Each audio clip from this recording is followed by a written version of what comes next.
आइए हम लोग क्लास 9 का अध्ययन करते हैं, 9वां क्लास में। और 9वां क्लास में आप सभी बच्चों को पता है कि केमिस्ट्री का दूसरा एक्सरसाइज जो जिसका नाम है पदार्थों का वर्गीकरण, आज उसका दूसरा भाग पढ़ा रहे हैं ना। कल आप लोगों ने पढ़ा था पदार्थ के बारे में, शुद्ध और अशुद्ध पदार्थ, शुद्ध पदार्थ में तत्व और यौगिक के बारे में अध्ययन किया था। उसके बाद है ना अशुद्ध पदार्थ में मिश्रण का अध्ययन किया था। मिश्रण में दो और पदार्थों का अध्ययन किया था जिसका नाम था समांगी मिश्रण और विसमांगी मिश्रण। तत्व के बारे में फिर पढ़े थे हम लोग, धातु, अधातु और उपधातु के बारे में बढ़िया से अध्ययन हम लोगों ने किया था। यहां तक तो कर लिए थे। अब हम लोगों को पढ़ना था समांगी मिश्रण, है कि नहीं। समांगी मिश्रण, समांगी मिश्रण और विसमांगी मिश्रण दोनों को हम पढ़ा दिए थे बढ़िया से। लेकिन समांगी मिश्रण को थोड़ा सा और बताए थे कि इसी को हम लोग कहते हैं वास्तविक विलयन। इसी को क्या कहते हैं? वास्तविक विलयन। कल बताए थे कि नहीं बताए थे?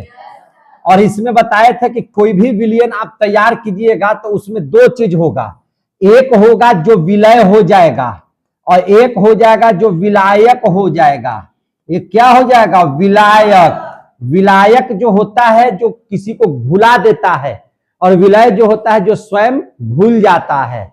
समझे कि नहीं? तो विलयन में दो चीज होता है। जैसे शरबत आप बनाते हैं तो शरबत क्या है? यह एक विलयन है। यह क्या है? विलयन है। समझे कि नहीं? उसमें चीनी होता है, जोर से बोलिएगा, उसमें चीनी होता है और क्या होता है? पानी होता है। पानी क्या करता है? घुला देता है, और चीनिया क्या कर जाता है? घुल जाता है ना। यानी कि विलय की मात्रा कम होती है और विलायक की मात्रा ज्यादा होती है। पढ़े थे कि नहीं पढ़े थे?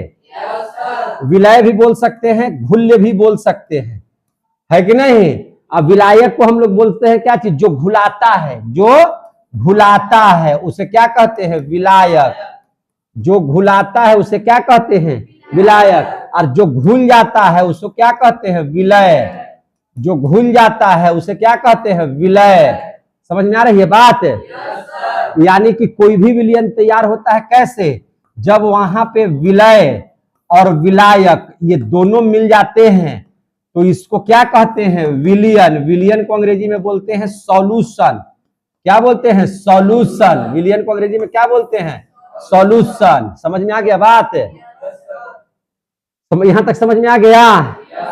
अब इसमें हम पूछेंगे कि चीनी क्या है, तो चीनी विलय है। पानी क्या है, तो पानी विलायक है ना। और ये दोनों मिलकर के क्या बना दिया? शरबत। तो शरबत क्या हो गया? विलयन। समझ में आ गया? हमेशा विलायक ज्यादा होता है किससे? विलय से। किससे? विलय से। समझ में आ गया बात? ज्यादा मात्रा में क्या होता है? विलायक। लिख दे, ज्यादा मात्रा किसकी होती है? विलायक की। किसकी? विलायक की। और कम मात्रा किसकी होती है? विलय की। जैसे आपको ऐसे शरबत बना रहे हैं तो चीनी पानी से तनी हित नाता घर में आ गए तो उसी में तनी नींबू भी डाल दिए, सौंफ डाल दिए, है कि नहीं, तो उतनी बढ़िया शरबत टेस्टी बन जाता है। तो अब तो मान के चलिए कि सर तो विलय तो चीनी हो गया, विलायक तो पानी होगा, तो नींबुआ क्या हो गया? नींबुआ डाले या सौंफवा डाले क्या है? अरे भैया पनिया से कमे मात्रा में ना है, तो सब विलय में आ जाएगा। किसमें आ जाएगा? विलय में। समझे कि नहीं? हम लोग नींबू गाड़ते हैं तो पूरा एगो नींबू गाड़ेंगे तो कितना सुन निकलेगा? थोड़ा सा रस निकलेगा, है कि नहीं। तो विलय है, कम मात्रा है तो किसका हो जाएगा? विलय का। विलायक हमेशा ज्यादा मात्रा होगा। यहां तक समझ में आ गया बात? सीधा बैठ जाइए, हाँ गाल पर से हाथ हटाइए और बढ़िया से बैठ कर जवाब दीजिए। हमसे ज्यादा आप लोग बोलिएगा, ठीक है ना, तब समझ में आपको ज्यादा आएगा। अब आपको आ जाएगा सांद्रता निकालने के लिए, विलयन की सांद्रता निकालने के लिए। क्या निकालने के लिए? सांद्रता। तो सांद्रता कैसे निकालते हैं? अगर विलयन की सांद्रता आ जाएगा निकालने के लिए परसेंटेज में, तो कैसे निकालिएगा? जैसे देखिए, आप अपने परीक्षा में परसेंटेज कैसे निकालते हैं? सांद्रता कैसे निकालते हैं आप अपने परीक्षा का? तो आप अपने परीक्षा का सांद्रता कैसे निकालते हैं? आप निकालते हैं इस तरीके से कि जितना नंबर आया उसको ऊपर रखते हैं। ये अच्छा है, जोर से बोल। जितना नंबर आया उसको ऊपर में रखते हैं और नीचे में रखते हैं, हर में रखते हैं किसको? टोटल नंबर को।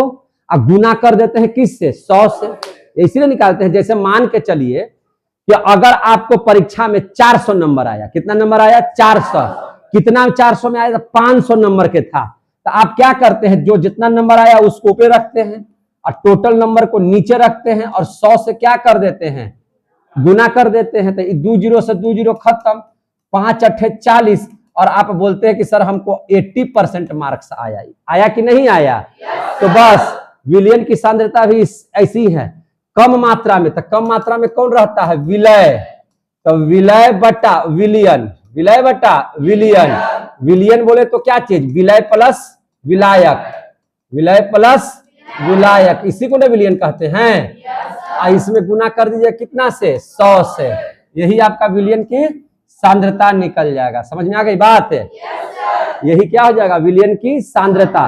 एक हम हिसाब दे रहे हैं केमिस्ट्री में, और उसी से आप लोग विलयन की सांद्रता निकाल लीजिएगा। जैसे देख लीजिए, 90 ग्राम पानी में, क्वेश्चन है आ गया इसे बनाने के लिए, 90 ग्राम पानी में 10 ग्राम चीनी घुला हुआ है। चीनी क्या है, घुला हुआ है, घुला हुआ है। समझ में आ गई बात है। तो भैया विलयन की सांद्रता बताइए, विलयन की सांद्रता बताइए, विलयन की क्या बताइए, सांद्रता, सांद्रता बताइए। तो आप क्या कीजिएगा, बस आपको यही फार्मूला लगा देना है आंसर में बनाने के लिए। सांद्रता बराबर क्या हो जाएगा, विलय। तो विलय क्या है, चीनी, चीनी कितना है 10, और विलयन तो ये तो 90 पानी यानी कि विलायक है, और 10 ग्राम चीनी क्या है, विलय है। ये दोनों के जोड़ दीजिए तो 90 प्लस 10 और गुना 100। समझ में आ रही है बात। तो यानी कि 10 बटा 100 गुना 100, 100 से 100 खत्म।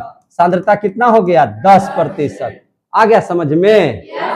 तो सांद्रता कैसे निकालते हैं समझ में आ गया, विलय बटा विलयन गुना 100, यही हो गया क्या चीज, विलयन की सांद्रता। क्लियर हो गया कि नहीं हो गया। तो इस टाइप का मैथ आपके बुक में आएगा तो उसको क्या कर लीजिएगा, बना लीजिएगा, बढ़िया से बना लीजिएगा। आगे बढ़िए, आगे बढ़िए। अब देख लीजिए, अब हम लोग विलयन का प्रकार पढ़ेंगे। किसका प्रकार पढ़ेंगे, विलयन का। विलयन का कोई पूछ देगा कि विलयन किसे कहते हैं, तो क्या बताइएगा, विलयन। तो विलय प्लस विलायक इज इक्वल टू क्या चीज, विलयन, है ना। जब किसी चीज का विलयन तैयार करते हैं तो उसमें विलय और विलायक के कण होते हैं, आपस में मिल जाते हैं बढ़िया से, उसी को क्या कहते हैं, विलयन कहते हैं। समझे कि नहीं। आपसे पूछ देगा कि विलय किसे कहते हैं, तो जो किसी विलायक में घुल जाए वह विलय है। विलायक किसे कहते हैं, तो जो किसी विलय को घुला दे, है कि नहीं, वह क्या कहलाता है, विलायक, है कि नहीं। समझ में आ रहा है सबका परिभाषा। तो देखिए अब हम लोग विलयन के प्रकार पढ़ेंगे। तो विलयन के प्रकार 2 आधार पर माने जाते हैं। एक सांद्रता के आधार पर विलयन के प्रकार पढ़ना है आप लोगों को, और एक कण के आधार पर, कण का आकार के आधार पर, कण की लंबाई चौड़ाई मोटाई के आधार पर आपको पढ़ना है। तो हम लोग पहले पढ़ेंगे सांद्रता के आधार पर विलयन का प्रकार, और फिर उसके बाद पढ़ेंगे कण के आधार पर विलयन का प्रकार। समझ में आ रही है बात।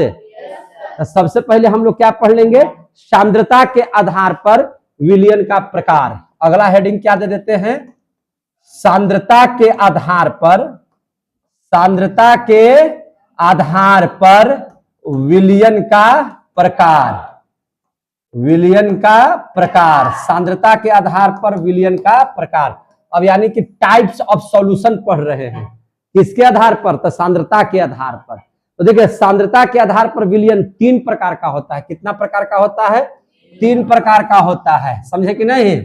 एक को कहते हैं संतृप्त विलयन, पहले लिख देंगे असंतृप्त विलयन। क्या लिखेंगे, असंतृप्त विलयन, असंतृप्त, असंतृप्त विलयन। इसको हम लोग क्या बोलते हैं, इंग्लिश में क्या बोलेंगे, तो इसको बोला जाता है अनसैचुरेटेड सॉल्यूशन।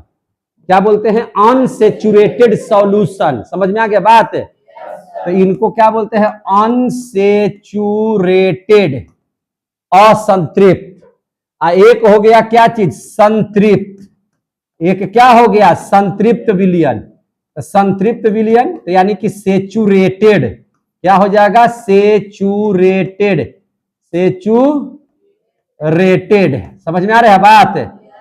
एक हो गया अति संतृप्त विलयन। क्या है, अति, अति माने आवश्यकता से अधिक, अति संतृप्त विलयन। अति संतृप्त विलयन। अति का मतलब क्या हो गया, मैंने आवश्यकता से अधिक, तो अति आवश्यकता से अधिक है तो इसको बोलेंगे सुपर सेचुरेटेड। क्या बोलेंगे इसको, सुपर सेचुरेटेड। एकदम ये सब परीक्षा में आएगा क्वेश्चन, और नहीं भी आता है, आप लोग तो 9वीं क्लास में है ना। आप लोगों को हम बता दें कि 12th क्लास में जब जाइएगा तो आपको पढ़ना होगा ये सब। एक चैप्टर है जिसका नाम है विलयन, एक चैप्टर है 12th क्लास में जिसका नाम क्या है, विलयन। इसलिए यहां पे अगर आप बढ़िया से नहीं पढ़ पाइएगा ना तो आपको बहुत प्रॉब्लम होगा। देखिए मेरे हाथ में 12th क्लास का बुक है कि नहीं, 12th क्लास का बुक है। अभी आप लोग 9वीं क्लास में हैं, और देखिए पहला चैप्टर का नाम है ठोस अवस्था, और देख लीजिए यहाँ पे दूसरा चैप्टर का नाम क्या है, विलयन। देखिए ध्यान से, क्या है नाम, विलयन। और ये सारे चीज इसमें पढ़ने हैं जो पढ़ा रहे हैं इसमें, समझ में आ रही है बात। तो देखिए ध्यान से, ये देखिए आप चैप्टर का नाम देखिए, 12th क्लास के बुक में हम आपको दिखा रहे हैं विलयन। समझ में आई बात है। यानी कि आप ये समझ लीजिए कि अगर 9वीं क्लास का ये चीज कमजोर है तो आपका 12th बहुत गड़बड़ होने वाला है। समझ में आ रही है बात। इसलिए आपको पढ़ना है तो बहुत ढंग से पढ़िए, है कि नहीं, और ये जो है बढ़िया से समझिए। और ये जो पढ़ा रहे हैं ये 12th क्लास में ये चीज आपको लिखवाएंगे, पढ़ाएंगे, इसको भी पढ़ाएंगे, 12th में करवाएंगे। तो आप सोचिए ना कि कितना इंपॉर्टेंट है कि यहाँ भी पढ़ना है वहां भी पढ़ना है। 9th क्लास का आपका है, समझे कि नहीं। तो बढ़िया से समझ लीजिए। देखिए असंतृप्त विलयन, एक उदाहरण से आपको हम समझा रहे हैं।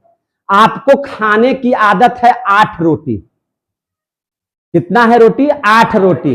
आपको खाए हैं मात्र 5 रोटी, तो आपका पेट संतृप्त हो गया कि असंतृप्त हुआ, तो असंतृप्त हुआ। आज 2-3 को मिल जाता तो खा लेते, है कि नहीं। यानी कि भर पेट नहीं हुआ, कुछ खाली रह गया, कुछ क्या रह गया, खाली रह गया। समझ में आ गया होगा अब। असंतृप्त का मतलब समझ में आ रहा होगा अब। यानी कि काम भर नहीं हुआ तो वह हो गया असंतृप्त, समझे कि नहीं। अब देख लीजिए संतृप्त, संतृप्त का मतलब कितना, निश्चिंत हो गया, भैया बहुत हो गया, है कि नहीं। माने मिजाज बन गया, यानी कि पेट भर गया, है कि नहीं। 2 हथिया वाला पुड़िया खाए हैं भुजवा में, अब ना खाएंगे, बहुत हो गया। समझ में आ गया कि नहीं। तो ये यानी कि संतुष्टि हो गया, तो संतृप्त विलयन। और अति संतृप्त माने आवश्यकता से अधिक। खाना था हमको 2 पुड़िया बड़का बड़का हथिया वाला, लेकिन फलना बाबू कहलथिन ना तो एगो आओ बरियारी दे दिलथिन तो वह खाइए गेलिए, का करिए, जगह तो न हली लेकिन अब दे दिलथी तो छोड़ी कहाँ, खा लिए, अस बस मिजाज होल है। आ गया समझ में। तो वो क्या हो गया, अति हो गया कि नहीं हो गया। मैंने आवश्यकता जितना था उससे ज्यादा हुआ कि नहीं हुआ। हमको तो लगता है कि ऐसे आप लोग समझ गए। संतृप्त का मतलब, असंतृप्त का मतलब, और अति संतृप्त का मतलब समझ गए कि नहीं समझ गए। अब देख लीजिए, जैसे देख लीजिए, इसकी थोड़ी सी परिभाषा बता करके इस पर उदाहरण दे देते हैं। कैसे दे देते हैं, देखिए वैसा विलयन, असंतृप्त विलयन किसे कहेंगे, वैसा विलयन। देखिए ध्यान से, वैसा विलयन, समझ में आ रही है बात ना, जिसमें और विलय, जिसमें और विलय, जिसमें और विलय, है कि नहीं, और विलय जाने पर, और विलय जाने पर क्या हो सकते हैं, भुलाए जा सकते हैं। और विलय, ऐसे लिखिए, वैसा विलयन जिसमें और विलय भुलाए जा सकते हैं, और विलय भुलाए जा सकते हैं। मतलब क्या है, देखिए अब इसको यहां से समझिए। भुलाए जा सकते हैं क्या कहलाते हैं, असंतृप्त विलयन कहलाते हैं, असंतृप्त विलयन कहलाते हैं। असंतृप्त विलयन कहलाते हैं। जैसे देखिए, आप अगर शरबत बना रहे हैं, समझे कि नहीं, एक गिलास में चीनी डाल करके शरबत बना रहे हैं, जरूरत है 5 चम्मच चीनी की, आप उसमें डाले हैं 2 चम्मच, तो भैया जितना शरबत मीठा होना चाहिए उतना होगा, नहीं होगा, पंचोछराइन हो जाएगा, मजा नहीं आएगा पीने में, मीठा नहीं लगेगा, पंछुछुर लगेगा कि नहीं, ज्यादा पानी वाला स्वाद आएगा। सीधा बैठो ना, उसमें चीनी का स्वाद आपको कम आएगा, चीनी का स्वाद कम आएगा। समझ में आ रही है बात ना? यानी कि अगर उसमें 2-3 चम्मच और चीनी डालेंगे तो उसको भी घुलाया जा सकता है, अभी कमी हो रही है, समझे कि नहीं? तो वैसे विलयन को कैसा विलयन कहेंगे? असंतृप्त विलयन। यानी कि उसमें विलय की जो मात्रा है अभी और घुलाया जा सकता है, अभी और उसमें डाला जा सकता है। क्लियर हो गया? अभी मैंने संतुष्ट नहीं हुआ है, अभी और रहता तब बढ़िया रहता। क्लियर हो गया ना? अब आ जाइए संतृप्त विलयन पर। अब किस पर आ जाइएगा? संतृप्त विलयन पर। ध्यान से समझिए, संतृप्त विलयन किसे कहेंगे? वैसा विलयन, वैसा विलयन, आप लोग पीछे से बोलिए, वैसा विलयन जिसमें और विलय, अब बच्चा की जैसा नहीं, जिसमें, अब बताइए, जिसमें और विलय, ऐसे बोलना है, समझे? जिसमें और विलय डालने पर न घुले, और विलय डालने पर न घुले, और विलय डालने पर न घुले, संतृप्त विलयन कहलाता है। संतृप्त विलयन कहलाता है।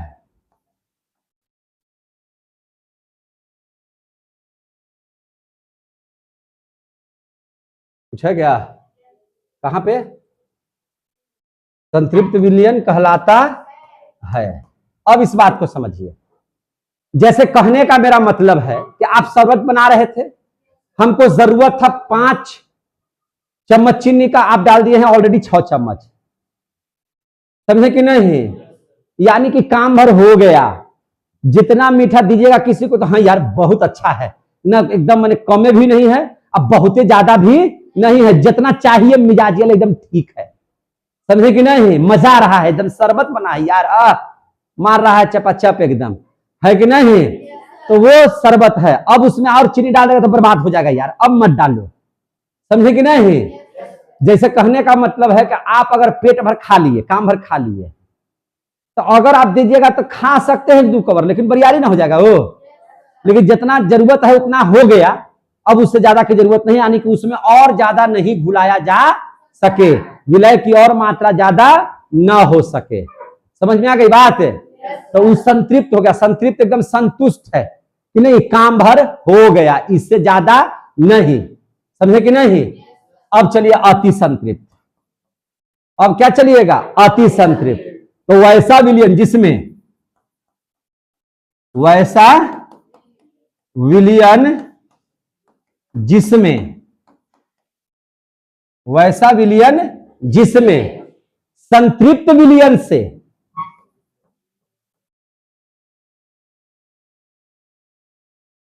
संतृप्त विलयन से, है ना, संतृप्त विलयन से ज्यादा विलयन डाला जाता है। क्या किया जाता है?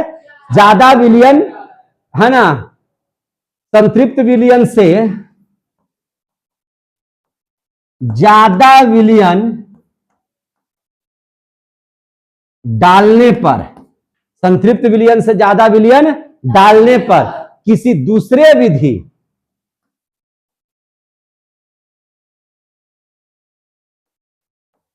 किसी दूसरे विधि, है कि नहीं, किसी दूसरे विधि द्वारा घुले,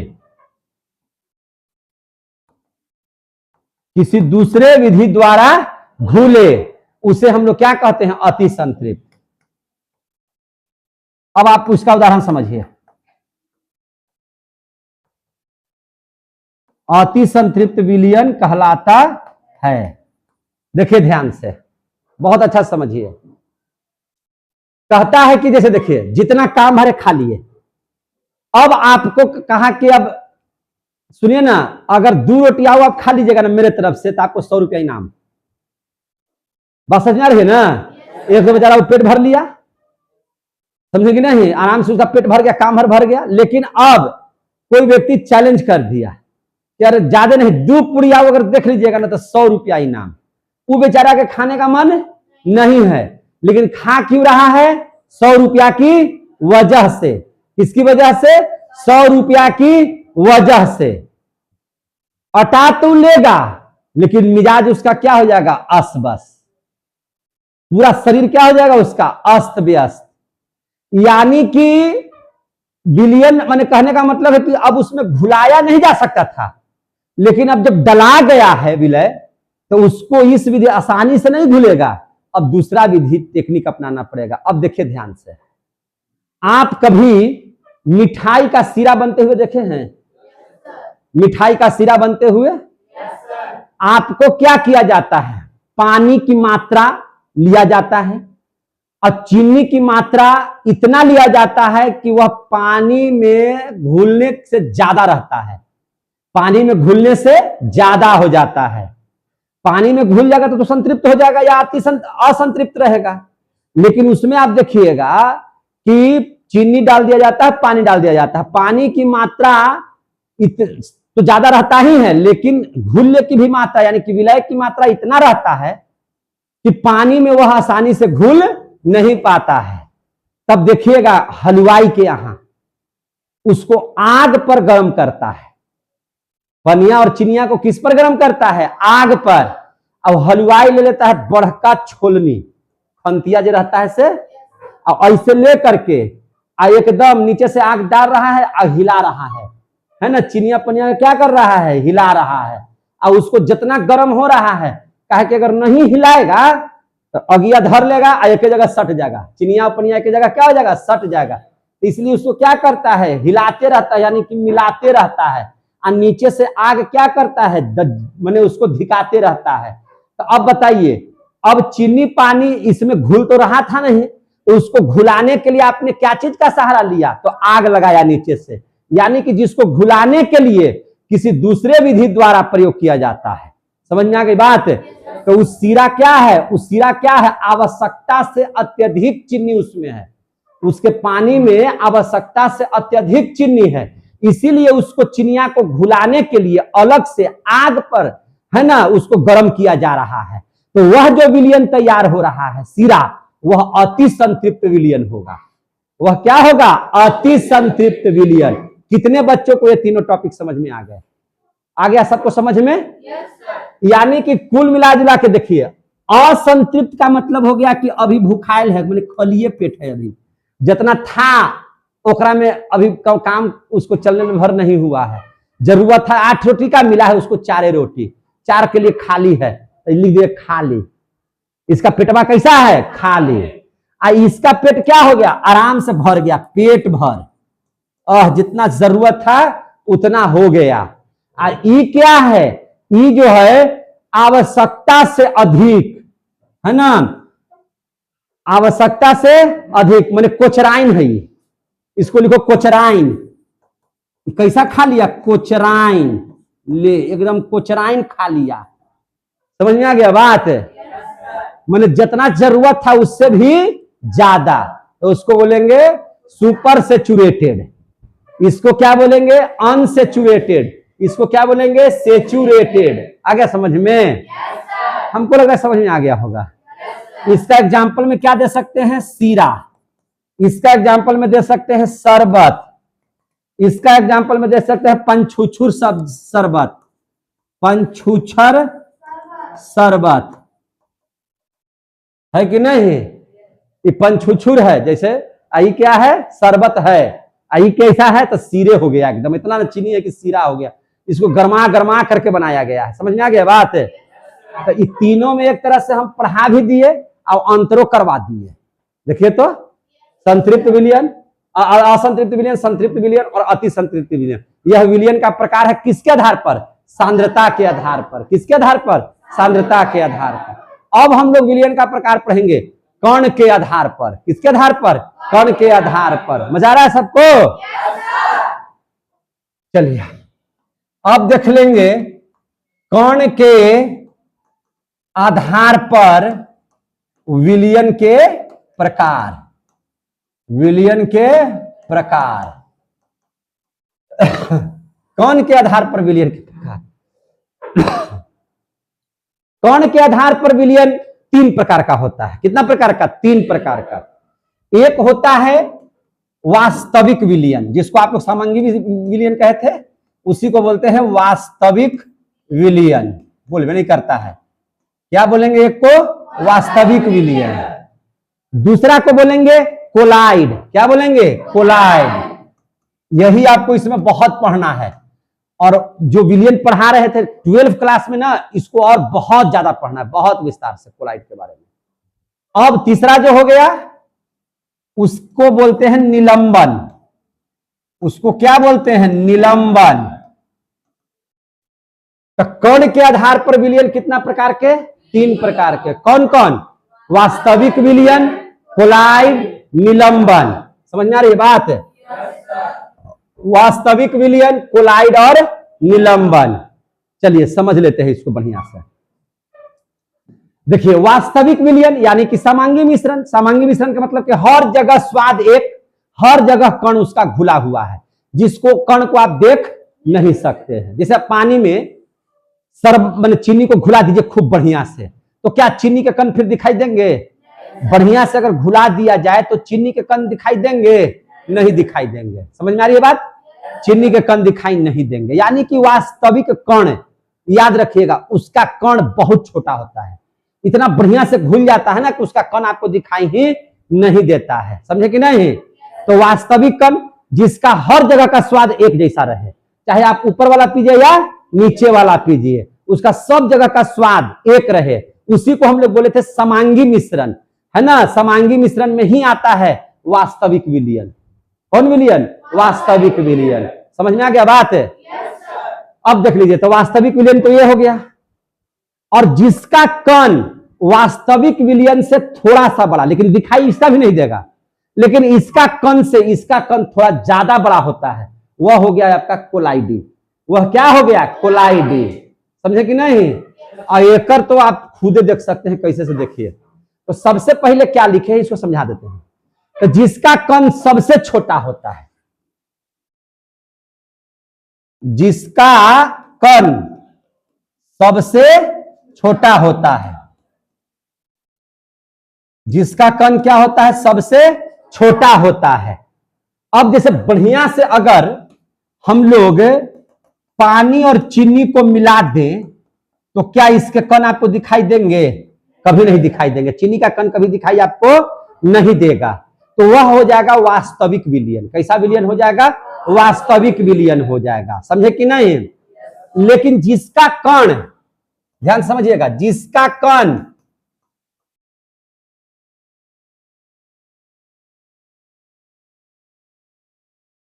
है ना, जिसका कण वास्तविक विलयन के कण से थोड़ा सा बड़ा हो, है ना, किससे थोड़ा सा बड़ा हो? वास्तविक विलयन के कण से। तो जिसका कण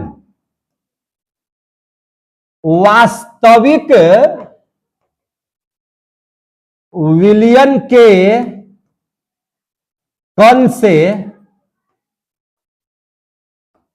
थोड़ा बड़ा हो, क्या कहलाता है? वो कोलाइड कहलाता है। क्या कहलाता है? कोलाइड। आप देखिएगा ध्यान से, आप दूध को कभी देखे हैं? दूध को आप अस्थिर छोड़ दीजिए, दूध को अस्थिर छोड़ दीजिए, तो देखिएगा 1-2 घंटा के बाद कि ऊपर वाला में पानी टाइप के नजर आएगा और नीचे में उसका कनवा बैठा हुआ रहेगा। कभी दूध को ध्यान से देखे हैं? लड़का लोग तो कम देखा होगा, लेकिन लड़कियां तो खूबे देख रही होंगे। जब आप ढेर देरी तक दूध को छोड़ दीजिएगा तो उसका कण धीरे धीरे धीरे धीरे बैठ जाएगा नीचे, और ऊपर लगेगा पानी टाइप का है, उजला उजला लगेगा लेकिन पानी टाइप का नजर आएगा। ऐसा लगता है कि नहीं लगता है? आप पूरा बढ़िया से फिर दूधवा को हिला दीजिए तो सब जगह एक समान रहेगा। सब जगह एक समान रहेगा कि नहीं रहेगा? आप देखेंगे ध्यान से, क्या देखेंगे? आप जब शरबत को बढ़िया से मिला दिए थे, तो चाहे कितना ही देरी के बाद देखिए, जब चीनी बढ़िया से घुल जाएगा तो इसका हर जगह, ऐसा थोड़ी होता है कि शरबतवा के कनमा नीचे बैठने लगता है, नहीं बैठेगा, उस सब जगह समान हो जाएगा। रहेगा कि नहीं रहेगा? क्यों? क्योंकि इसका कण इतना ना छोटा होता है कि मैंने पानी के साथ वो आसानी से घुल जाता है। क्योंकि कण इसका बहुत छोटा हो जाता है। समझ में आ गई बात? इसीलिए आप इसको थोड़ा देर छोड़ दीजिए या नहीं छोड़िए, इस सब जगह समान गुण रखेगा, समान मीठापन सब जगह इसका होगा। लेकिन इसका कण इससे थोड़ा सा बड़ा होने की वजह से दूध में इसका कण धीरे धीरे बैठने लगता है, तो इसीलिए दूधवा का ऊपर वाला जो है ना से थोड़ा सा पानी टाइप का नजर आता है और नीचे वाला थोड़ा सा गाढ़ा टाइप का नजर आता है। लेकिन जब इसको थोड़ा देर हिला दीजिए खाली एक बार, तो फिर मैंने एक समान दिखाई देगा। फिर कैसा दिखाई देगा? एक समान। तो ये वजह क्यों हुआ? ये इसलिए हुआ कि दूध का जो कण है, दूध में जो विलयन का कण है, वह शरबत में जो विलयन का कण है उससे थोड़ा बड़ा होता है। तो इसका उदाहरण क्या हो सकता है? दूध। इसका उदाहरण क्या हो सकता है? दूध। तो आपसे पूछा जाएगा कि कोलाइड का उदाहरण बताइए, तो क्या बताइएगा? दूध। समझे कि नहीं? और वास्तविक विलयन का उदाहरण दीजिए, तो पानी और चीनी का मिश्रण, यानी कि उसको कहेंगे हम लोग शरबत। क्या कहेंगे? शरबत। इसमें जिसका कण सबसे बड़ा होता है, इन दोनों से सबसे बड़ा होता है, जिसका कण सबसे बड़ा होता है उसको क्या कहते हैं? निलंबन। अब आपको हम बता दे रहे हैं इसका उदाहरण। मछली उछली मारे हैं कभी हरा पोखरा में? या देखे तो होंगे ना। आप देखते हैं क्या करता है? पूरा हिकोड़ देता है। तो पूरा जब हिकोड़ देता है तो कदैया के कनवा नहीं दिखाई देता है आपको? तो गंदा पानी है तो गंदा पानी को निलंबन कहेंगे। क्या कहेंगे? निलंबन। तो जितना नली पनाली का पानी, अहरा पोखरा का पानी, वो सब किस में आएगा? निलंबन में। क्यों आएगा? क्योंकि उसके विलयन के कण आपको दिखाई बहुत बढ़िया से दे रहे हैं और इसके कण बड़े होते हैं। समझे कि नहीं? दूध का कण वास्तविक विलयन से बड़ा होता है, इसलिए इसको कोलाइडी कहेंगे, और इस सबसे छोटा होता है इसलिए इसको वास्तविक विलयन कहेंगे। क्लियर हो गया? अब इसका कण के आकार देख लीजिए। कण का आकार, कण का आकार, तो इसका आकार बहुत छोटा होता है। मैं बार बार बोल रहा हूं, इसका आकार क्या होता है? बहुत छोटा। बहुत छोटा के मतलब कितना होता है? तो इसके कण का आकार होता है 10 के पावर -9 मीटर। 10 के पावर -9 मीटर। उससे भी छोटा, उससे भी छोटा। अब इसका मतलब समझ लीजिए, इसका मतलब समझ लीजिए क्या होता है इससे, कितना छोटा होगा। मान के चलिए कि 1 मीटर ही लाइन है। लाइन खींच दिए 1 मीटर का, 1 मीटर का ही लाइन है कि नहीं? अब कितना हिस्सा करना है इसको? तो 1 पर 9 की जोड़ी बिठाइए। 1 2 3 4 5 6 7 8 9, यानी कि इकाई दहाई सैकड़ा हजार 10,000 लाख 10 लाख करोड़ 10 करोड़ अरब। 1 अरब भाग में उसको बांट दीजिए, दिखाइए देगा? 1 अरब भाग में बांटिएगा तो दिखाइए देगा? अगर 1 मीटर कपड़ा ले लिए है इतना लंबा पतला, तो उसको 1 अरब भाग में बांटना है। एक तो बटवे नहीं करेगा हम लोग से। अब बटिए जाएगा तो धूरी से भी पतला हो जाएगा। धूरी से भी क्या हो जाएगा? पतला। इतना छोटा होता है इसका कण के आकार। समझ में आ रही है बात? इसका कण का आकार कितना छोटा होता है, समझ में आ गया ना? इसको हम लोग बोलते हैं, जानते हैं? छोड़ दीजिए। इसका मतलब क्या होता है, समझ में आया आप लोगों को? नहीं। इसका मतलब ये होता है कि जब 10 के पावर -9 मीटर, तो इसका मतलब होता है, इसी को बोलते हैं हम लोग नैनोमीटर। क्या बोलते हैं? नैनोमीटर।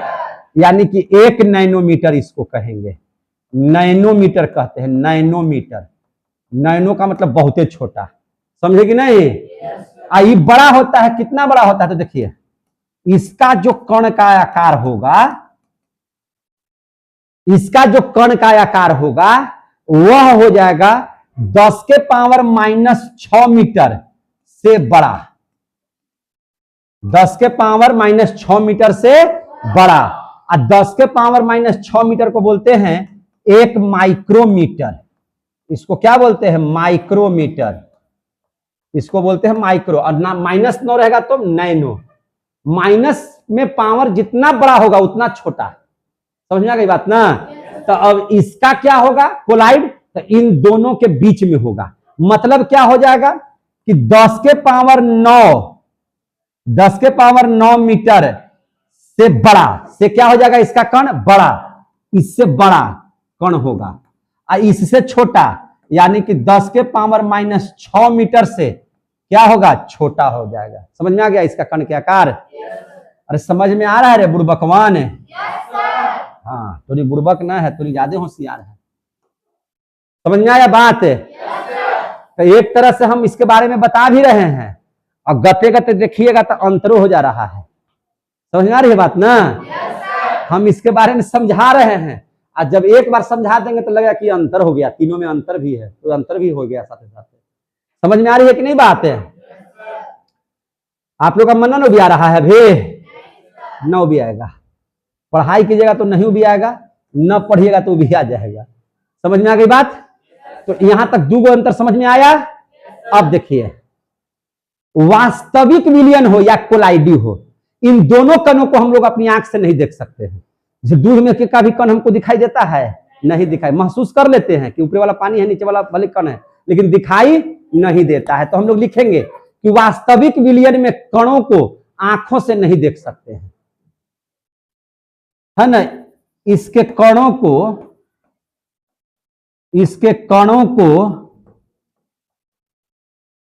आंखों से नहीं देख सकते हैं।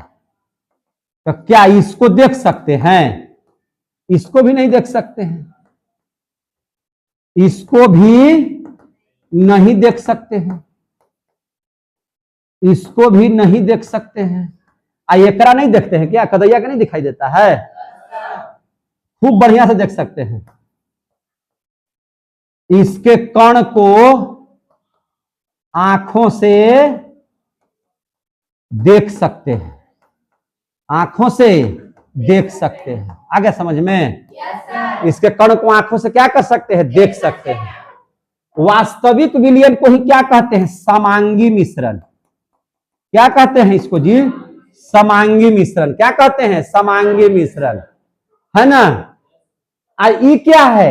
ये तो आप लोग स्पष्ट हो गया। ये तो हो गया विसमांगी, हर जगह एक समान नहीं है, कहीं ज्यादा कचरा कहीं कम कचरा। तो ये हो गया, कहां से चल जाते हो? ये हो गया आपका क्या चीज? विसमांगी मिश्रण। ये क्या हो गया? विसमांगी मिश्रण। विसमांगी का मतलब क्या? हर जगह घुला हुआ एक समान न हो, तो उसको कहते हैं विसमांगी। अब कदैया में होते हैं तो सब जगह का एक जगह एक जैसा रहता है, दही एक जैसा रहता है कि नहीं? तो ये कैसा होगा? तो देखने में लगेगा समांगी लेकिन है विसमांगी। तो इसको दोनों देखे, देखने में समांगी परंतु है कैसा? विसमांगी। परंतु है कैसा? विसमांगी। आ गया समझ में? लेकिन देखने में लगेगा कैसा? समांगी, लेकिन है कैसा? विसमांगी। समझे कि नहीं? कोई दिक्कत? इसका कण स्थिर होता है, इसका कण कैसा होता है? स्थिर होता है।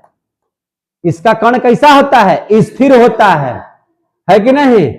इसका कण तो इसका भी स्थिर होता है, इसका भी कैसा होता है? स्थिर। लेकिन इसका कण कैसा होता है? अस्थिर। इसका कण कैसा होता है? अस्थिर। देखते चलिए, अब देख लीजिए आगे।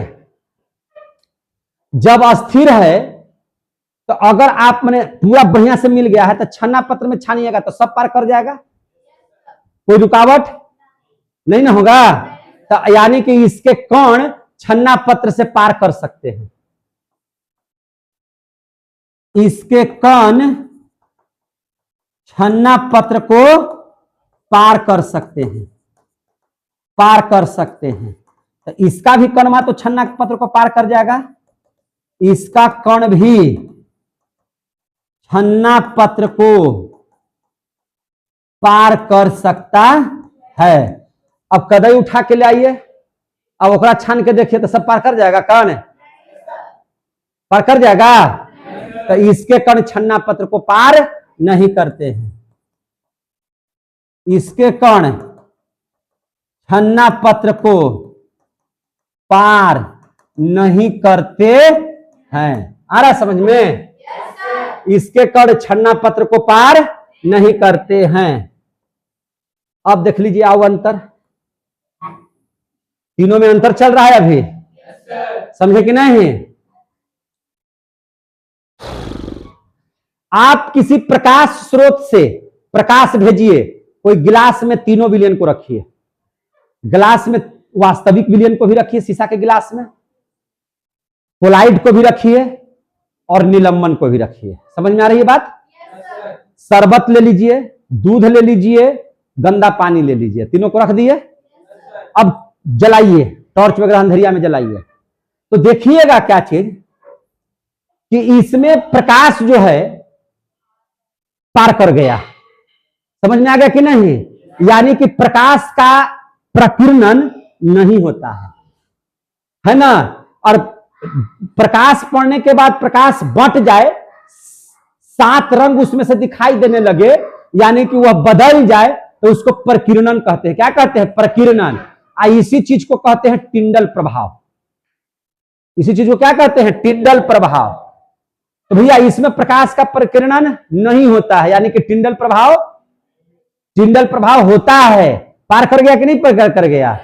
इसमें भी टिंडल प्रभाव होगा, इसमें टिंडल प्रभाव नहीं होगा। समझ में आ गई बात? तो यानी कि प्रणाम, 1 मिनट, 10 मिनट बढ़ जाइए। इसमें प्रकाश का प्रकीर्णन नहीं होता है, इसमें प्रकाश का प्रकीर्णन नहीं होता है, यानी कि टिंडल प्रभाव जो है होता है। इसमें भी होता है, इसमें नहीं होता है। टिंडल प्रभाव नहीं होता, इसमें टिंडल प्रभाव होता है, इसमें टिंडल प्रभाव होता है। समझ में आ गया बात? एक अंतर आओ खाली लिखवाएंगे इसमें। जिस देखिए, अगर गिलास में आप रखिए लिए हैं तो ध्यान से देखिए शरबत को, तो अगर शरबत कोई उधर कोई सामान रखा तो दिखाई देगा कि नहीं दिखाई देगा? एकदम दिखाई देगा, यानी कि क्या होता है? पारदर्शी। लेकिन आप दूध रखिए तो ये हो गया अपारदर्शी। कैसा हो गया? अपारदर्शी, नहीं दिखाई देगा ऊपर। लेकिन गंदा पानी रखिए तो कुछ लोकेगा कुछ न लोकेगा, यानी कि हो गया पारभासी। क्या हो गया? ये पारभासी। आ गया समझ में? तो आप लोग बहुत ही अच्छा से वास्तविक विलयन, कोलाइड विलयन और निलंबन विलयन पढ़ लिए कि नहीं पढ़ लिए? अब इसमें तीनों में अंतर लिखने के लिए आएगा तो नहीं लिख लीजिएगा, इसका नोट्स बना लीजिएगा। तो ये तीनों में अंतर भी हो गया, और मुख्य रूप से अच्छा लगे तो ताली बजा सकते हैं, हम जान रहे हैं आप लोग रुकल से। चलिए, हम समझ गए कि आप बहुत अच्छा से कर रहे हैं। अब इसमें आपको मुख्य रूप से पढ़ना है कोलाइड। क्या पढ़ना है? कोलाइड, निलंबन, कोलाइड और वास्तविक विलयन में इस चैप्टर में आपको खूब बढ़िया से पढ़ना है कोलाइड के बारे में। तो अब हम लोग पढ़ लेंगे कोलाइड के प्रकार। क्या पढ़ लेंगे? कोलाइड के प्रकार। कोलाइड के प्रकार खूब बढ़िया समझ में आ जाएगा। कोलाइड के प्रकार है कि नहीं? अब देख लीजिए, जिसको आप विलय बोल रहे थे, जिसको आप विलायक बोल रहे थे, तो विलय को ही बोला जाता है परिक्षिप्त माध्यम। विलय को क्या बोला जाता है? परिक्षिप्त माध्यम। परिक्षिप्त माध्यम इसको बोलते हैं। परिक्षिप्त माध्यम को ही क्या बोलते हैं? विलय। विलय की मात्रा विलयन में कम होता है कि ज्यादा? तक कम। आ रहा है समझ में? अब विलायक को ही हम लोग बोलते हैं परिक्षेपण माध्यम। क्या बोलते हैं? परिक्षेपण माध्यम। किसको बोलते हैं हम लोग? विलायक को। तो विलायक की मात्रा ज्यादा की कम? तो ज्यादा है ही, इसका मतलब क्या हो गया? कम। आ रहा है समझ में? ये दोनों को अगर मिलेगा तो कैसा कोलाइड कहेंगे? इसको यहां पे टॉपिक बनाते हैं कि क्या कहा जाता है, क्या कहा जाता है। समझ में आई बात? इसका एग्जाम्पल इधर दीजिए। आई खूब आता है एकदम। आई आता है आप ही लोग को नहीं, 12 में खूब पूछा जाता है, एकदम एग्जाम में आता है, 12 के एग्जाम में। तो सोचिए ना कि कितना 9वां क्लास इंपॉर्टेंट है कि इसका चीज 12 में भी पढ़ना है। क्लियर हो रहा है ना? अब देख लीजिए, अब बढ़िया समझिए। कोलाइड 8 प्रकार का होता है। कितना प्रकार का होता है? 8 प्रकार का। एकदम भेजा में घुसा लीजिए, कितना प्रकार का होता है? 8 प्रकार। जैसे देखिए, परिक्षिप्त माध्यम में हम लेते हैं गैस, 3 बार गैस, 3 बार द्रव, 3 बार ठोस लिखो। गैस, गैस, गैस, द्रव, द्रव, द्रव, ठोस, ठोस, ठोस। लिखे कि नहीं लिखे? उसी प्रकार से इधर भी लिखिए, उसी प्रकार से इधर भी लिखे। कैसे लिखेगा? गैस, द्रव्य, ठोस,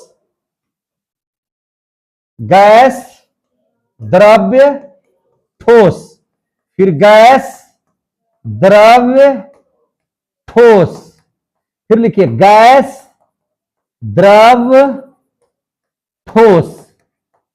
अब देखिएगा, अगर आप विलयन तैयार कर रहे हैं तब परिक्षिप्त माध्यम का मतलब कि कम कम रहेगा, तो कम को हम नीचे में दर्शा रहे हैं। कम को हम कैसे दर्शा रहे हैं? नीचे में है, इस सब कम रहेगा, इस सब क्या रहेगा? ज्यादा। इस सब क्या रहेगा? ज्यादा। अब तो समझ में आ गया होगा। तो याद रखिए, जब गैस और गैस इस दोनों को लेंगे हम, तो इससे कोई कोलाइड का निर्माण नहीं होता है। गैस और गैस के बीच कभी कोलाइड का निर्माण नहीं होता है, याद रखिएगा। तो अब यहां से शुरू कीजिए। 1, 2, 3, 4, 5, 6, 7, 8। कोलाइड कितना प्रकार के? समझ में आ गया बात है? कोलाइड कितना प्रकार के? ये वाला काहे नहीं है? तो भैया नहीं होता है, गैस और गैस के बीच में कोलाइड का निर्माण नहीं होता है। क्लियर हो गया? तब हमको यहां से पढ़ना है। ऐसा चीज लीजिए जिसमें गैस की मात्रा कम और द्रव्य की मात्रा क्या हो? ज्यादा हो। तो जब गैस कम हो और द्रव्य ज्यादा हो तो उस कोलाइड को कहा जाता है फोम। उस कोलाइड को क्या कहा जाता है? फोम। समझ में आ गया? अब फोम का मतलब क्या है? तो आप जितना क्रीम वगैरह लगाते हैं वो सब कैसा कोलाइड है? तो फोम है। उसमें होता क्या है? गैसवा कम और द्रव की मात्रा ज्यादा होता है। क्रीमवा में नहीं रखते हैं, जैसे फेयर एंड लवली लगाइए ना, भिको लगाइए ना, तो गैसवा उसमें कम रहेगा, द्रव्यवा ज्यादा रहेगा। उस चीज को क्या कहेंगे? फोम। आ गया समझ में? अगर गैस को लीजिए, गैस कम मात्रा में, ठोस ज्यादा मात्रा में, ऐसा विलयन बनाइए जिसमें गैस कम हो, ठोस ज्यादा हो। तो अगर इसको बनाइएगा तो ठोस ज्यादा है, तो ठोस का मतलब कि सॉलिड है कि नहीं? ठोस का मतलब क्या है? सॉलिड है। और गैस है तब फोम हो गया। तो इसको बोलेंगे कैसा? कैसा कोलाइड बोलेंगे? Solid form. इसको कैसा कोलाइड बोलेंगे? Solid form. इसके अंतर्गत में आप पाव रोटी देखे हैं? पाव रोटी, तो उसमें क्या होता है? गैस रहता है और ठोस रहता है, तभी ना फूलल रहता है। पाव रोटी क्यों फूला हुआ रहता है? क्योंकि उसमें गैस भरा हुआ है, हवा भरी हुई है, समझे कि नहीं? इसलिए फूला हुआ नजर आता है। इसका सबसे बढ़िया उदाहरण है ब्रेड। उस ब्रेडवा को ही क्या बोलते हैं? पाम रोटी। क्या बोलते हैं उसको? पाम रोटी। आ रहा है समझ में? अब देख लीजिए, अब वैसा लीजिए जिसमें द्रव कम मात्रा में हो, गैस ज्यादा हो। द्रव कम हो, गैस ज्यादा हो, ऐसे कोलाइड को क्या बोलेंगे? तो इसको बोलेंगे गैस ज्यादा, यानी कि गैस को अंग्रेजी में, हवा को अंग्रेजी में एयर बोलते हैं, तो एरो और सॉल, तो इसको बोलेंगे एरोसॉल। क्या बोलेंगे? एरोसॉल। एरोसॉल, इसको क्या बोलेंगे? एरोसॉल। इस कोलाइड को क्या बोलेंगे? जिसमें गैस ज्यादा हो और द्रव कम हो, तो इसको क्या बोलेंगे? एरोसॉल। तो आप देखिएगा, द्रव कम मात्रा में, गैस ज्यादा, तो आप सेंट वगैरह लगाते हैं, इत्र, परफ्यूम जिसको बोलते हैं, तो उसमें मारते हैं करके तो गैस ज्यादा निकलता है और द्रव्य कम रहता है। तो इत्र वगैरह ये सब किसमें आता है? एरोसॉल में। इत्र हो गया, या इसी को आप लोग क्या कहते हैं? परफ्यूम। क्या बोलते हैं? परफ्यूम। आ गया समझ में? अभी तो दुनिया क्या आता होगा? द्रव में द्रव को मिलाइए। शराब पिए हैं? पी के देखिए, करा कि यस सर। आप कहा यस सर। आप क्या करते हैं? एल्कोहल लेते हैं, पानी डालते हैं, तो एल्कोहल भी द्रव, पानी भी क्या है? द्रव। द्रव में द्रव है कि नहीं? तो जब द्रव में द्रव होगा तो इसको क्या कहेंगे? इमल्सन। क्या कहेंगे इसको? इमल्सन। इमल्सन को हिंदी में क्या कहते हैं? पायस। क्या कहते हैं इसको हिंदी में? पायस। तो इस कोलाइड का नाम क्या है? इमल्सन या पायस। तो इसके अंतर्गत में क्या आ जाएगा? द्रव में द्रव मिलाना है, तो शराब दूध में पानी मिला दीजिए, पानी में दूध मिला दीजिए, तो वो भी इमल्सन है। समझे कि नहीं? द्रव में द्रव का उदाहरण हो गया कि नहीं हो गया? अब देख लीजिए, द्रव जात कम और ठोस ज्यादा। द्रव कम ठोस ज्यादा, तो उसको बोलते हैं जेल। क्या बोलते हैं? जेल। कैसा कोलाइड बनता है? जेल। इसके अंतर्गत में आप देखिए ना, पनीर देखें, पनीर, तो पनीरवा में ठोस ज्यादा पानिया कम। मक्खन, मक्खन में ठोस ज्यादा पानी कम, तो इसके अंतर्गत में क्या आ जाएगा? मक्खन। पनीर आ सकता है कि नहीं आ सकता है कि नहीं? ठोस की मात्रा ज्यादा और द्रव की मात्रा उसमें कम। द्रव की मात्रा कम, ठोस की मात्रा ज्यादा, तो ये हो गया, कैसा हो गया? जेल। अब देखिए, ठोस कम और गैस ज्यादा। ठोस कम और गैस ज्यादा, गैस विलायक है यहाँ पे, समझे कि नहीं? यानी कि प्रक्षेपण माध्यम में है गैस, तो गैस ज्यादा होना चाहिए और ठोस होना चाहिए। देखिए, गैस ज्यादा है तो एरोसोल, एरोसोल, गैस ज्यादा तो एरोसोल, और चूंकि ठोस है इसमें कम, ठोस भी है, तो सॉलिड एरोसोल। इसको क्या पढ़ेंगे? Solid aerosol. इस कोलाइड को क्या बोलेंगे? Solid aerosol. और सॉलिड एरोसोल में क्या आता है? जैसे धुआं, आप देखिए ना, गैस ज्यादा है, ठोस की मात्रा कम है। धुआं वहां देखे कि नहीं देखे हैं? तो उसको हो गया धुआं हो गया। धुलकन को आप देखिए, धुलकन क्या है? कण क्या है? ठोस है, और हवा में उड़ रहा है तो गैस है। तो धुआं, धुलकन, ये सब क्या है? सॉलिड एरोसोल है। धुआं, धुलकन। आ रहा है समझ में? अब देख लीजिए, ठोस कम द्रव ज्यादा। ठोस कम द्रव ज्यादा, द्रव ज्यादा और ठोस कम। जैसे अब सुनिए ना, आप खुद सोचिए, ठोस कम चीनी कम, द्रव ज्यादा पानी ज्यादा। शरबत हो गया किस नहीं इसका उदाहरण में? या पेंट देखे हैं? पेंट जो होता है से, है कि नहीं? पेंट में भी द्रव की मात्रा ज्यादा होती है कि नहीं? और ठोस की मात्रा उसमें क्या होती है? कम होती है। शैम्पू देखे हैं? शैम्पू, उसमें क्या होता है? द्रव की मात्रा ज्यादा होती है, ठोस की मात्रा कम होती है। तो इसको हम लोग बोलेंगे सॉल।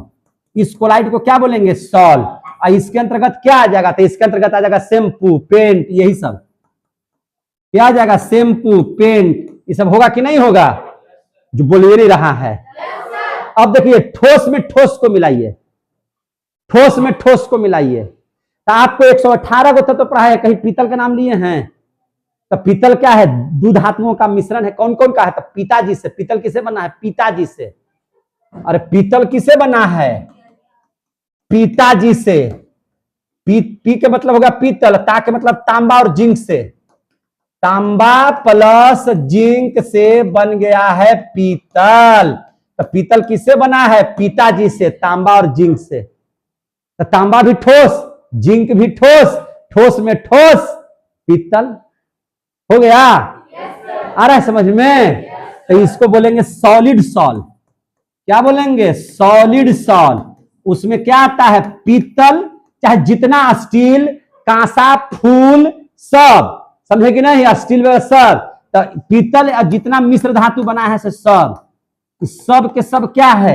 ठोस में ठोस का कोलाइड है। ठोस में ठोस का कोलाइड है। समझ में आ गया बात? तो आप कोलाइड के भी प्रकार पढ़ लिए कि नहीं पढ़ लिए?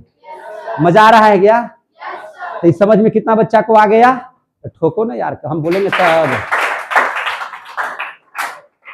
मैंने मजा आ रहा है ना पढ़ने में? कोई दिक्कत? अरे भैया, तो इसमें आपने क्या कराया? आपने तांबा और जिंक का अभिक्रिया कराया ना? तांबा और जिंक का अभिक्रिया करा करके क्या बना लिया? पीतल बना लिया। समझे कि नहीं?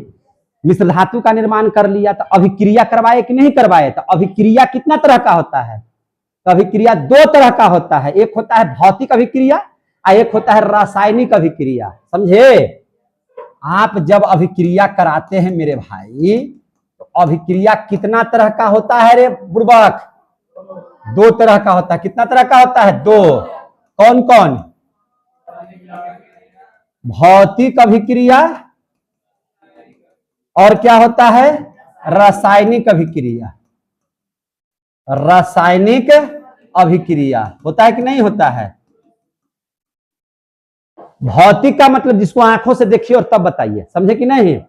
भौतिक अभिक्रिया का मतलब होता है, देखिए, वैसी अभिक्रिया जो उत्क्रमणीय अभिक्रिया को भौतिक अभिक्रिया कहते हैं। समझे कि नहीं? उत्क्रमणीय अभिक्रिया सर क्या है? उत्क्रमणीय अभिक्रिया है ये। भौतिक अभिक्रिया को क्या कहते हैं? उत्क्रमणीय अभिक्रिया। उत्क्रमणीय अभिक्रिया क्या है? देखिए ध्यान से। उत्क्रमणीय, आप लोग कहां से आए हैं? सलेमपुर से। आप लोग कहां से आए हैं? गोह से। आप लोग कहां से आए हैं? तो कहां घर भाजी बोलो ना, असियास से। आप कहां से? गांव से। आप कहां से आए? बाजार बर्मा से जी। दूल्हा बीघा से आप आए हैं, सोच लीजिए दूल्हा बीघा से आए हैं। आज छुट्टी होगा तो कहां पहुंच जाइएगा? जहां से आए हैं तभी ना पहुंच जाइएगा। तो जहां से आए हैं और वही पहुंच गए तो उत्क्रमणीय हो गया कि नहीं हो गया? जहां से आए वही जे चले गए तो क्या हो जाएगा? उत्क्रमणीय अभिक्रिया। क्लियर हो गया? नहीं समझ में आया? माने जिसको पुनः उसी रूप में ले आ दे सकते हैं। देखिए पूरा हंस रहा है ये, समझ में आ रहा है इसको? है कि नहीं? जैसे देखिए पानी को अगर ठंडा कर दीजिएगा तो क्या बन जाएगा? बर्फ। पानी को ठंडा कर दीजिएगा तो क्या बन जाएगा? और फिर बर्फ को गर्म कर दीजिएगा तो क्या बन जाएगा? तो पानी से बर्फ, बर्फ से पानी हो रहा है कि नहीं हो रहा है? यानी कि जिसको हम कुछ करके बना दिया, फिर बनाने के बाद फिर उसको कुछ करके फिर पहले जैसा कर दिए, तो वो हो गया भौतिक। एक थप मारे लाल हो गया, कुछ देरी के बाद फिर से ठीक हो गया, तो भौतिक अभिक्रिया। लेकिन ऐसा मारे कि मुंह में तेल हो गया, अब हो ही ना रहा है, सीधा रासायनिक अभिक्रिया। आगे समझ में? जैसे देखिए दूध से दही आप बना लीजिएगा तो दही से दूध बनेगा? कौन सी अभिक्रिया? समझ में आ गई बात? आ गया समझ में? लेकिन पानी से बर्फ बनाइएगा तो बर्फ से फिर पानी बनाइएगा तो कौन अभिक्रिया? तो हमको क्या कह रहे हैं? आप तो खुद ही बता रहे हैं। समझ में आ गई बात? इसी को बोलते हैं क्या चीज? उत्क्रमणीय अभिक्रिया। है कि नहीं? तो ये हमेशा बदल बदल करके चेंज हो सकता है, पुनः वही हो जाएगा। ठीक है कि नहीं? वो हो जाएगा फिर से वही। लेकिन जो एक बार परिवर्तन होने के बाद फिर अपने रूप में नहीं आए तो उसको बोलते हैं अनुत्क्रमणीय। क्या बोलते हैं? अनुत्क्रमणीय। तो रासायनिक अभिक्रिया कैसी अभिक्रिया है? तो ये अनुत्क्रमणीय अभिक्रिया है। अनुत्क्रमणीय अभिक्रिया है। आया समझ में? ये क्या है? अनुत्क्रमणीय अभिक्रिया है। इसमें कोई नया पदार्थ नहीं बनता है। इसमें कोई नया पदार्थ नहीं बनता है, लेकिन ओकरा में बन जाएगा। गैस मिला करके जलने वाला जलाने वाला बना देगा, बुझाने वाला। बदल गया ना गुण? एक था जलने वाला, दूसरा था जलाने वाला, बन गया बुझाने वाला। तो बदल गया कि नहीं?